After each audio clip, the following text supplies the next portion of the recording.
আমাদের এক্সপোর্টের একটা মাত্র পণ্য পুরো রপ্তানি পণ্যের প্রায় 85%।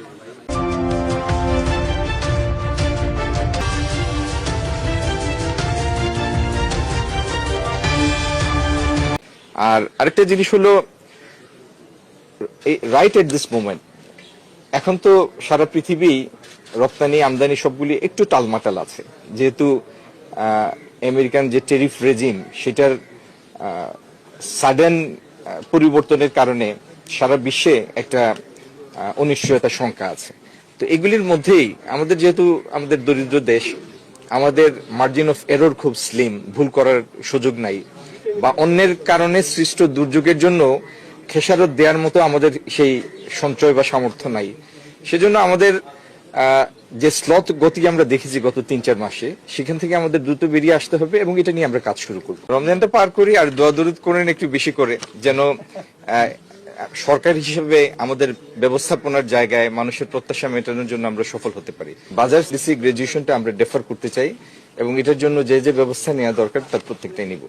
এটা ইনিশিয়েট করে কমার্স মিনিস্ট্রি আর করেসপন্ডেন্সটা করে ইআরডি। তো আমরা ইআরডির সাথে সমন্বয় করে এটা দ্রুত ব্যবস্থা নিচ্ছি। সংকীর্ণতা তো আমাদের সবার জানা, কারণ আমাদের এক্সপোর্টের একটা মাত্র পণ্য পুরো রপ্তানি পণ্যের প্রায় 85%, রপ্তানি বাজারের 85% বা রপ্তানি আয়ের 85%। তো প্রথম কথা হলো এটাকে ডাইভার্সিফাই করা, আরো নতুন নতুন পণ্য এটার মধ্যে অন্তর্ভুক্ত করা এবং আগামী দিনে সেই বাজারগুলিকে প্রসারিত করা, এবং যারা ব্যবসার জন্য এগিয়ে আসবেন ব্যক্তি খাতের তাদেরকে ঠিকমতো সহায়তা করা, এগুলি হবে আমাদের লক্ষ্য। বৈদেশিক বিনিয়োগী বলেন, দেশীয় বিনিয়োগী বলেন, কোনো বিনিয়োগ অনিশ্চয়তার মধ্যে আসে না।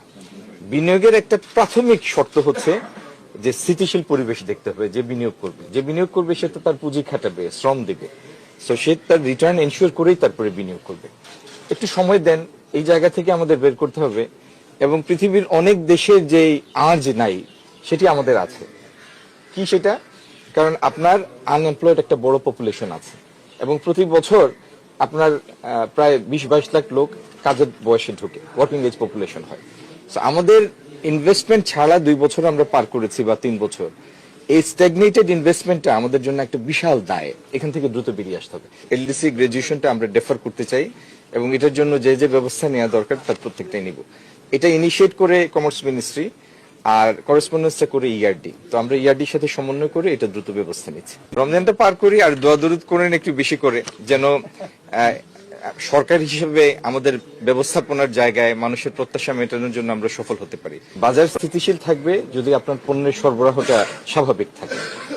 আমাদের হাতে যে পরিমাণ মজুদ আছে, বাজারে যে পরিমাণ পণ্য আছে, বিশেষ করে রোজায় যেগুলির ভোগ বেড়ে যায় সেগুলির, সেই হিসাবে আমরা দেখছি যে আমরা কমফোর্টেবল পজিশনে আছি। সুতরাং শঙ্কার কোনো কারণ নেই।